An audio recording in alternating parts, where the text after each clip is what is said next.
one of the things that bothers me, and I've been thinking about this for a while, I may have mentioned on here, is knowing that with this war, and with Trump being reelected, and with downplaying public health, and bringing back asbestos, and going to war with Iran, and some kid out there has to go through what we went through. All the bullshit that George Bush, I don't know why people now want to pretend like George Bush was a good guy. But, okay. Some kid out there has to go through what we went through. The bullshit of the hate is for our freedom. And they're going to have to figure out capitalism, and figure out the system, and they're going to have to go through all this bullshit. Wanting to join Delta, wanting to join the Rangers, wanting to be the Green Beret, wanting to be this Billy Badass, fighting for freedom and freeing the oppressed. They gotta go all this shit, go through the history to understand this white man freeing nobody. This devil's as wicked and sick as he always was. To the point now, this Caucasian want to go to war with his own neighbors. That's what fascism is. And I always think about this. This is an episode of Malcolm in the Middle, where the little boy is asking the dad a question, and he's asking him. It's kind of like conspiracy theory and shit. He's kind of figuring out the world, kids. And the dad, his camera zooms in on him, and he's like, "Be careful. Once you go on this road, you can't come back." And that's how it is. It's a sad thing to realize how dumb a lot of Americans are. It's a sad thing that, and I said this before, that I think Americans are so stupid. You could just take Colin Powell's speech, read it again, they'd believe it. That's how dumb you are. I don't give these white men no credit. I don't give these white people no credit. None. You're just as dumb as you were then 20 years ago. Just as dumb as you were then. But to know another generation of kids has to go out there, you get the legs blown off. You get the arms blown off. Some get the heads blown off.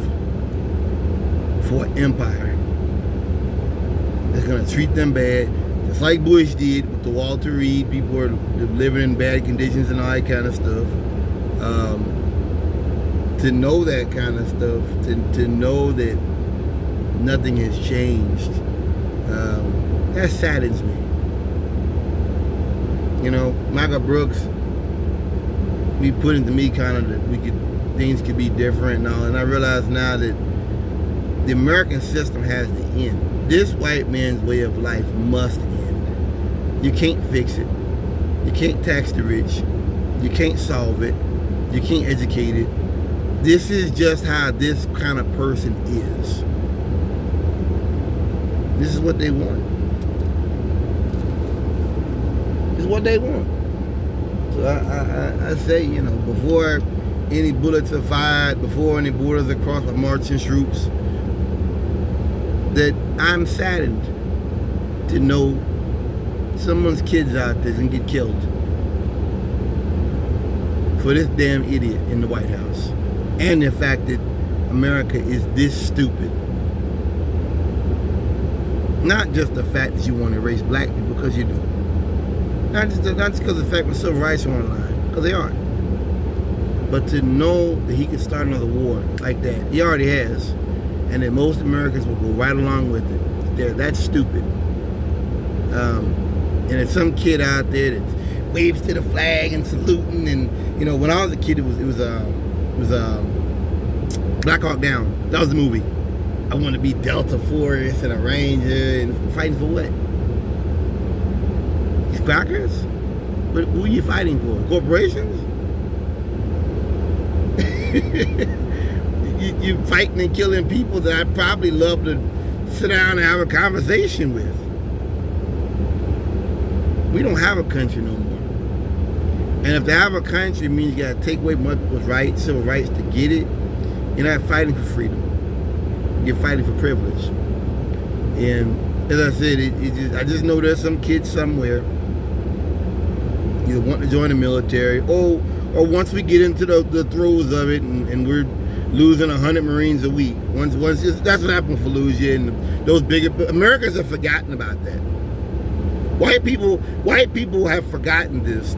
Those big battles in the beginning of the war where they lost like 80 Marines in a week in Fallujah. That's not a big city. So we're just white people. We're gonna go out on the road and we're gonna bring back asbestos. We're gonna roll back civil rights. It's what the white man wants. This is what he wanted. You lose your kids for this shit. I don't want to ever hear no white man say anything about fighting for my freedom, because you didn't. This is an aggressive war that you waged because you wanted to wage it. This was because that's your nature. To throw your rock and hide your hand. And I pray for my parents out there. I don't blame Iran having to strike back. Of course they got to strike, but you attacked them first. Iran didn't attack us. You made another, and then these white people like, oh, well, Trump, what the white man said to me, no more Democrat wars. When the last war Democrats started? I'm still waiting on that answer. I just, for me, that's sad to me, because I guess with Kamala and all that, I knew it would be a collapse, but I hoped we could do better. We could be better. And now it's just anything that scares white people, let's just go against it and outlaw it. Let's pretend like reality is not real, and let's just engage in nonsense. This is a wicked country, and these Caucasians are no good. There's no good in them. They're devils. And I don't ever want to hear them talk about black people and crime. I'm like the king. How can I talk about crime in inner cities when I'm dealing with the greatest purveyor of violence in the world today? And that's these devils. Thank you for listening.